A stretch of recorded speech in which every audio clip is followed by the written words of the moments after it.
Welcome students for the revision of chapter 1 chemical reaction and equation. In this chapter, first point we have to learn or understand is chemical reaction. Any chemical change occurs is a chemical reaction. और इस chapter का जो second point है that is chemical equation.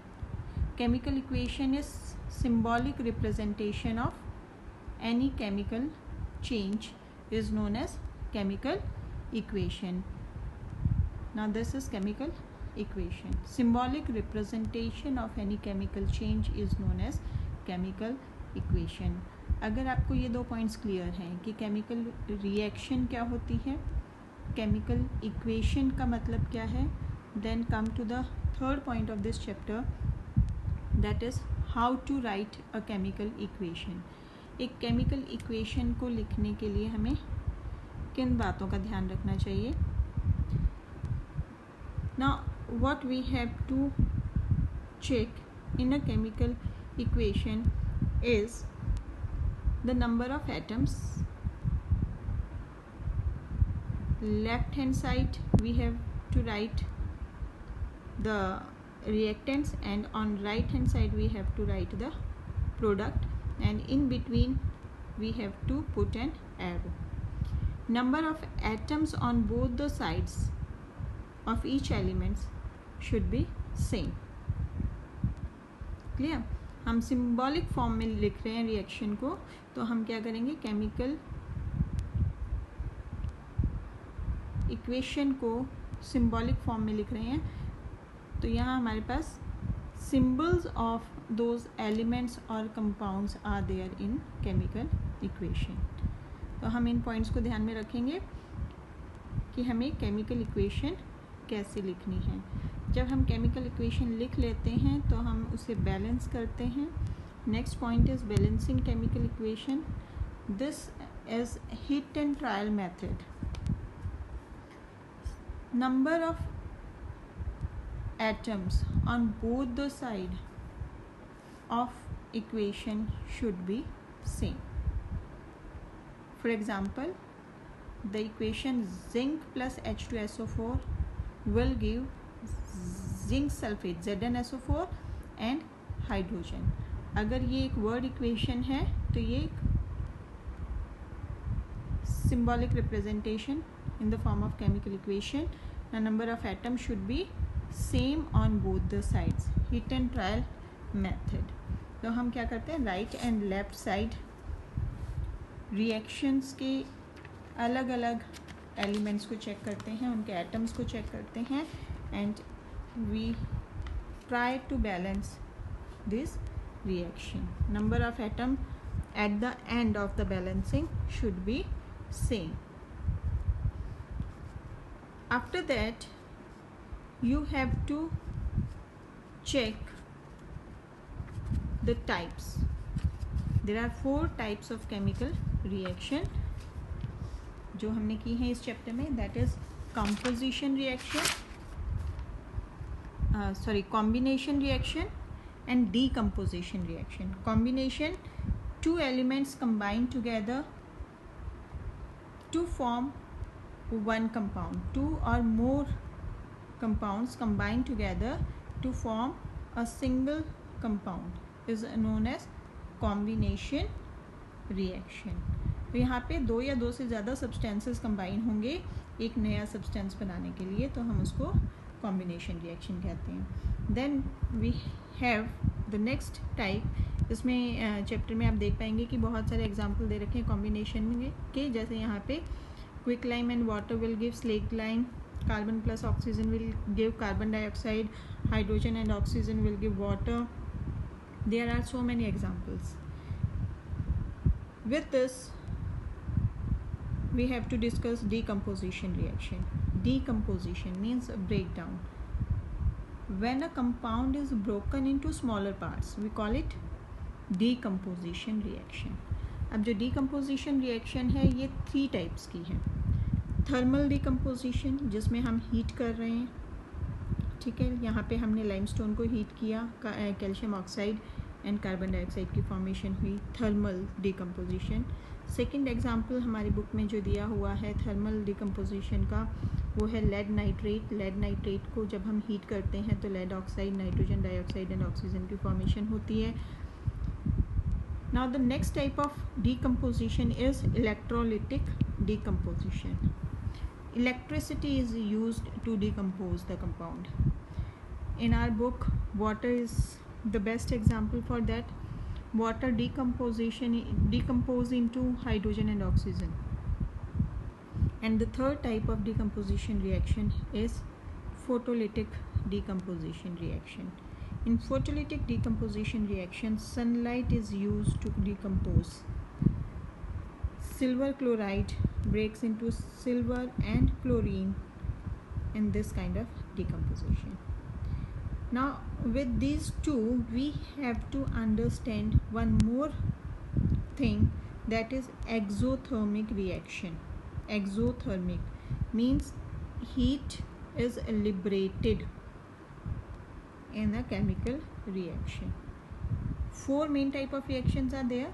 With that we must know exothermic and endothermic. Exothermic कोई भी reaction या तो exothermic होगी या एंडोथर्मिक होगी, ठीक है। या तो हम उसको हीट प्रोवाइड करेंगे जैसे डिकम्पोजिशन रिएक्शन में कर रहे हैं, या फिर वो हीट प्रोड्यूस करेगा, ठीक है। जैसे बर्निंग ऑफ नेचुरल गैस है, किसी भी चीज़ को बर्न करते हैं तो हीट एंड लाइट प्रोड्यूस हो रही है, that is exothermic. Methane natural gas को जब बर्न कर रहे हैं तो यहाँ पे carbon dioxide, water and energy is liberated, exothermic, ठीक है। जब हम खाना खाते हैं तो हमारे बॉडी में डाइजेशन का प्रोसेस होता है, तो during digestion food break into smaller component to produce energy, it is again exothermic process. Decomposition of vegetable matter और इनटू कंपोस्ट, तो दिस प्रोसेस डिकम्पोजिशन का जो प्रोसेस हो रहा है वेजिटेबल मैटर्स का इज़ अगेन एक्सोथर्मिक रिएक्शन। तो exothermic reaction is also clear to you with combination and decomposition. Now come to the third type of reaction, that is displacement. Displacement, replacement. In displacement reaction an atom or group of atom in a molecule is replaced by another atom or group of atom. Clear? Replacement of one by other. Clear? इसका opposite क्या होता है? When two reacting molecule exchange their partners is double displacement.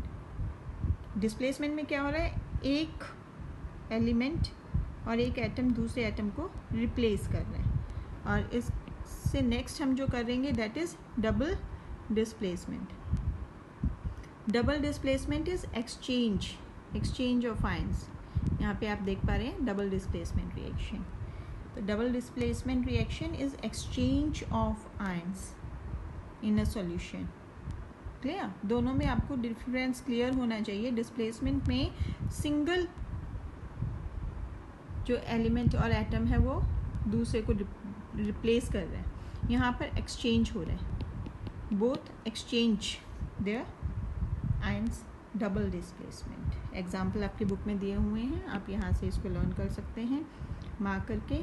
Now come to the next, और ये जो double displacement reaction है यहाँ पे एक चीज़ हम जो खास तौर पे ध्यान रखेंगे कि वो इसी रिएक्शन को हम प्रेसिपिटेशन रिएक्शन भी कहते हैं, ठीक है। और प्रेसिपिटेट क्या है? जो इनसॉल्युबल, जब एक्सचेंज ऑफ आयंस होगा तो जो प्रोडक्ट्स बनेंगे उनमें से एक प्रोडक्ट जो होगा वो इनसॉल्युबल होगा और दूसरा प्रोडक्ट जो है वो सॉल्युबल होगा। जो इनसॉल्युबल सब्सटेंस होगा उसी को हम प्रेसिपिटेट बोलते हैं और ये सेटल डाउन हो जाता है। Clear? After that come to next point, that is oxidation and reduction. Oxidation and reduction को हम इन शॉर्ट बोलते हैं redox reaction. In redox reaction gain of oxygen और लॉस ऑफ ऑक्सीजन, एक तो ये क्राइटेरिया है डिसाइड करने का। दूसरा है लॉस ऑफ हाइड्रोजन और गेन ऑफ हाइड्रोजन। क्लियर? इन और इसके अलावा थर्ड क्राइटेरिया होता है इलेक्ट्रॉन्स का लॉस है और गेन। तो 3 क्राइटेरियाज होते हैं जिनके बेसिस पर हम ऑक्सीडेशन रिडक्शन डिसाइड करते हैं। अब हम जो अपने सिलेबस में यहाँ पर 10th में करने वाले हैं that is related to gain और लॉस ऑफ ऑक्सीजन और गेन और लॉस ऑफ हाइड्रोजन। आपको सिंपली याद रखना है कि गेन ऑफ ऑक्सीजन और लॉस ऑफ हाइड्रोजन, अगर इसमें से कोई एक चीज़ है तो ये है ऑक्सीडेशन। अब इसका अपोजिट कर लीजिए, loss of oxygen and gain of hydrogen is reduction. ठीक है, तो किसी भी रिएक्शन में हमें ऑक्सीडेशन और रिडक्शन, यहाँ पे आप देख पा रहे हैं ऑक्सीडेशन एंड रिडक्शन की पहचान अगर करनी हो तो हम या तो ऑक्सीजन के बेस पे करेंगे या हाइड्रोजन के बेस पे करेंगे। Oxygen and hydrogen help us to identify whether the given part is oxidised और reduced. Now we are completed with types of reaction. तो टाइप ऑफ रिएक्शन में आपको याद होनी चाहिए, कॉम्बिनेशन रिएक्शन हमने की है, ठीक है। दूसरा हमने किया है डिकम्पोजिशन, थर्ड हमने किया है डिस्प्लेसमेंट एंड फोर्थ हमने की है डबल डिस्प्लेसमेंट, फिफ्थ हमने किया है redox reaction, reduction and oxidation. इसके साथ हमें याद होना चाहिए exo and endothermic reaction. Exothermic heat liberated, endothermic heat utilised और यूज्ड बाय द रिएक्शन। जब आप टाइप्स ऑफ रिएक्शंस अगर आपको क्लियर हैं तो हम नेक्स्ट पॉइंट की तरफ मूव करेंगे that is related to corrosion and rancidity. Now what is corrosion? Corrosion is again oxidation of metals in which upper layer corrode because of oxidation. कोई भी मेटल है उसकी जो अपर लेयर है जो एयर के कांटेक्ट में होती है उसका ऑक्सीडेशन हो रहा है और इसका कलर चेंज हो जाता है अपर लेयर का। जैसे कि आप देखते हैं कि सिल्वर जो है वो रखे रखे ब्लैक हो जाता है ना, कॉपर का कलर कहीं ना कहीं ग्रीनिश हो जाता है, आयरन में रस्टिंग हो जाती है। तो all these are corrosion of metals. इस टॉपिक को हम आगे भी पढ़ेंगे बहुत डिटेल में। It's very important topic because we cover this topic in 2 chapters and then rancidity. Rancidity is again oxidation. अब यहाँ ऑक्सीडेशन किसका हो रहा है? यहाँ ऑक्सीडेशन हो रहा है फैट एंड ऑयल का। हमारा जो भी खाना है हमने रख दिया, कुक्ड फूड है, वो ख़राब हो जाता है, तो उसके ख़राब होने का जो प्रोसेस है that is known as rancidity. अब वो ख़राब क्यों हुआ? क्योंकि हमने जो ऑयल यूज़ किया था या हमारे खाने में जो फैट मॉलिक्यूल्स हैं उनका ऑक्सीडेशन हो गया। Fat and oil get oxidised and they become rancid. कोई ना कोई एसिड फॉर्मेशन हो गया उसमें and smell and taste of that food changes. This process is known as rancidity and with this the whole chapter is covered with these 3 points. First is type of reaction, second is corrosion and third is rancidity. इन सब के साथ बच्चे मैंने आपको एक activity की video भी upload की है। आप प्लीज़ इस चैप्टर की जो 11 एक्टिविटीज़ आपको दी हुई हैं 1 by 1 मैंने डिटेल में आपको समझाई हैं, वो हर एक्टिविटी की ऑब्जर्वेशन एंड रिएक्शन हमने उसमें डिस्कस की है। आप इस वीडियो के साथ अगर एक्टिविटी वाली वीडियो भी ऐड कर लेते हैं तो आपका पूरा कंप्लीट चैप्टर रिवाइज हो जाएगा। And this is the best part two do this chapter by heart because this chapter is very important for exam point of view. आगे आने वाले चैप्टर्स एसिड बेस हो या मेटल नॉन मेटल हो, उनको समझने में भी ये चैप्टर हमारी बहुत हेल्प करेगा, क्योंकि बहुत से पॉइंट्स ऐसे हैं जो इस चैप्टर में दिए हुए हैं, एक्टिविटी फॉर्म में दिए हुए हैं, और वही पॉइंट्स हम आगे उन दोनों चैप्टर्स में भी करने वाले हैं। तो अगर आप उन्हें यहाँ कवर कर लेते हैं तो आगे के चैप्टर्स के लिए आपको बहुत इजी हो जाएगा रिवाइज़ करना। काफ़ी सारी चीज़ें आप पहले रिवाइज़ कर चुके होंगे। I hope you will follow the instruction and revise this chapter thoroughly for your good scores also. It's very important. So for today it's all with the chapter. Thank you.